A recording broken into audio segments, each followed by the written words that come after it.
And today's video is how Democrats are the Republicans' best weapon. I read an article, and it was on The Blaze, I think it was, and I can't remember who it was that wrote this article, but it really made a very, very interesting point about today's political climate with both parties, okay? Now, as we all know, both of the parties, Democrat and Republican, have their flaws. There's no question about it. For example, we'll use the Republicans first. They, in my opinion, the majority of them still have the same problem that they always had. They just don't have a backbone. Whenever the Democrats bring something up, like we want this or we want that, the Republicans are always cowering to them and giving them what they want, or just letting the Democrats have the run that they want. Like they're scared of them or something. And that's the one thing about Trump that I've been tickled to death about. When he came in, he basically was telling all of the Republicans to stop being, little cowards. Stand up to these Democrats, and when they're wrong, tell them that they're wrong and vote against them, and stop worrying about what the media says and stop worrying about what the Democrats say. To hell with them. They've always been spineless, and that's what bothers me the most about them. I support Republican policies. I support them, yes. They align with my conservative libertarian point of view. So that's why I tend to support the Republicans far more than I ever would the Democrats.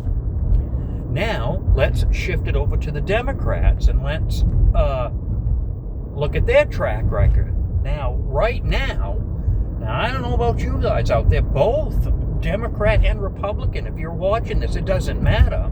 You have got to admit that just in the last 5 or 6 years, I would say, maybe the last 10, that the Democrats have gone so far to the left that you can't call it anything else but communism. They want communism, or something that's an awful lot like it. These crazy things that they want. Like, look at that Mamdani guy down in New York. Look at the stuff that he wants. None of it makes any sense. None of it. He wants to open grocery stores that the government is going to manage.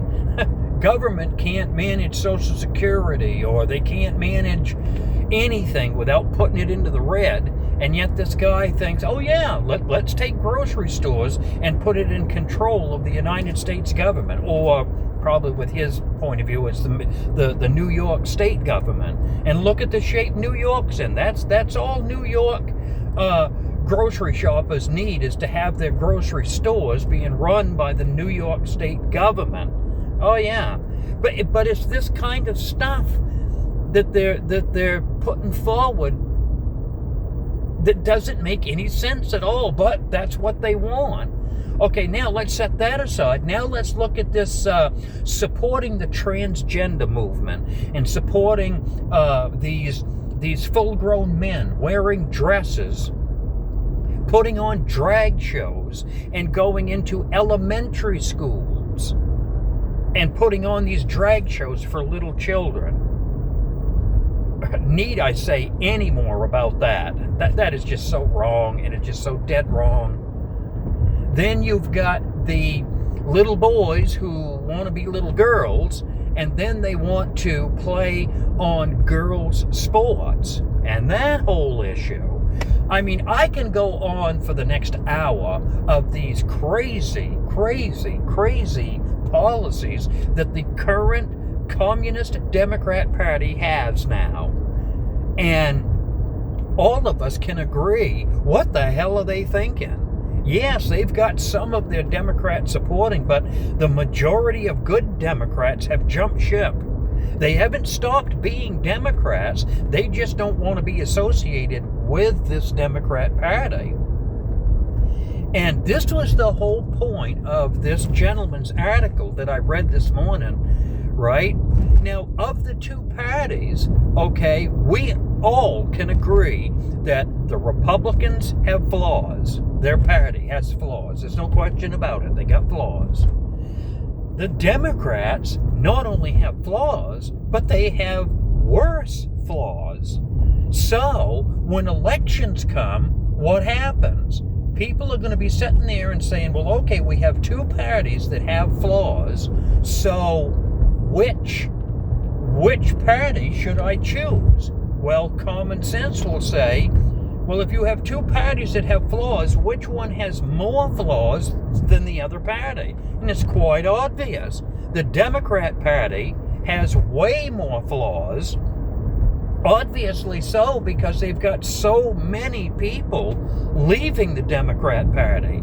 They're not joining the Republican Party by no means, but they don't want nothing to do with this current communist Democrat Party.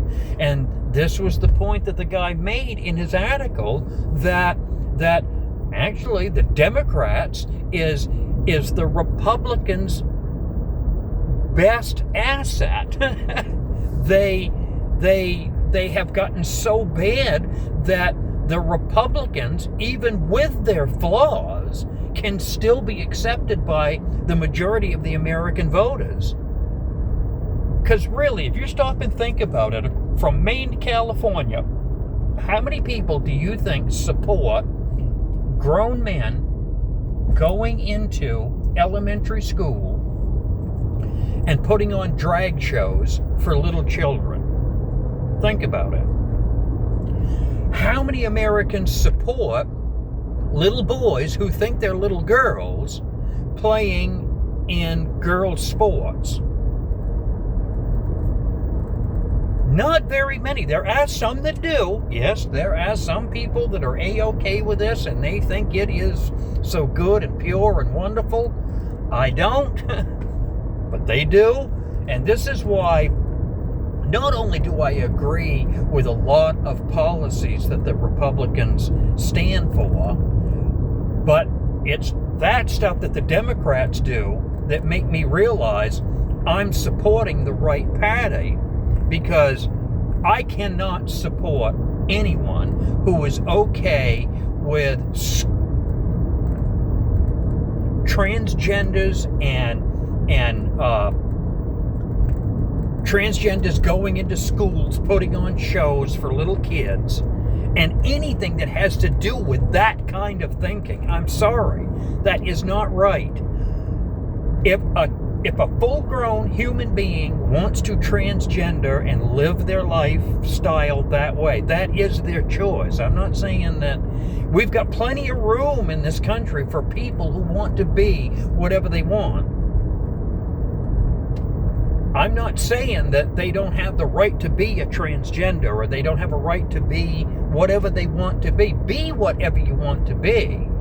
But when you take this and bring it into school and introduce it to children that haven't even reached puberty yet, let alone anything else in their lives, they're just trying to learn math and reading and science and English and stuff like that. They're not into this, that stuff. That is stuff that can come later on if that's what they're interested in, and they grow up and they get old enough to make their own decisions. Okay, fine. I'm fine with that. I have no problem. But when it's forced onto the children, and this other stuff of kids getting the sex change without their parents' knowledge, that right there, who in their right mind would support a child making a decision like that without their parents' involvement? And again, the Democrat Party supports this. I don't know how they're going to win elections. I don't. In blue states, I guess, maybe they can, but in the red states, it's never going to work for them. And again, this goes right back to the point of that article that I read, that the Democrats are the Republicans' best asset when it comes to elections. In comparison, there is, hands down, this Democrat Party and the choices that they're currently making. If that's what they want to make, then again, this is America. They're free to choose. But I think these choices is going to cause their party to continue down the road that it's been on for the last several years that I know of. And I don't think they're going to win any elections. I really don't. Not when they support these kind of crazy things that they shouldn't be supporting. And some of the Democrats, like that James Carville, the one there that got Bill Clinton into the White House, even him, he's admitting to some of these things that I've been pointing out. But it's up to you, the voter. All I know is I'm going to vote Republican. I'm a conservative libertarian, and I'm going to vote for politicians that support the things that I support, and at the same time will reject those things that the Democrat Party is supporting now. I want to keep America right and good, and I want everybody to have what they want, but I don't want them to have that foolishness. And this article is great, and when I post this video, I might even in the comments put a link to that article that I read, and you can read it for yourself, and you'll see this is exactly what the guy is talking about that wrote this. That was a good article. It was at the Blaze, and again, I'm not a big Glenn Beck fan, and I know the Blaze is Glenn Beck, and Glenn Beck, I agree with a lot of stuff he says, but it's Glenn Beck himself. Not that I dislike him or anything, but just, I don't know. Sometimes it's just something about the guy that I can't reach him on some things. I can. A lot of things I can, but there are some things that, and he's just like everybody else. He's got his opinion. He's entitled to it. I'm not saying he's a bad person or anything, but once in a while on his Blaze, like today, there is an article that makes a point that resonates with me. And I wanted to share it with you guys, and I wanted to let you know. So, okay, I've been on here for 12 minutes now. I try to keep these at 10 minutes. Now, I hope you're enjoying this. I'm having a blast making these videos. I really am, and I like sharing my opinion with you. And I'd really like to see some more comments, please. I'd love to hear what you have to say. So don't forget to like, share, subscribe, and definitely leave a comment. And I'll catch you Monday. That'll be the next time I put a video out. You guys have a good weekend. Where you going? Bye-bye.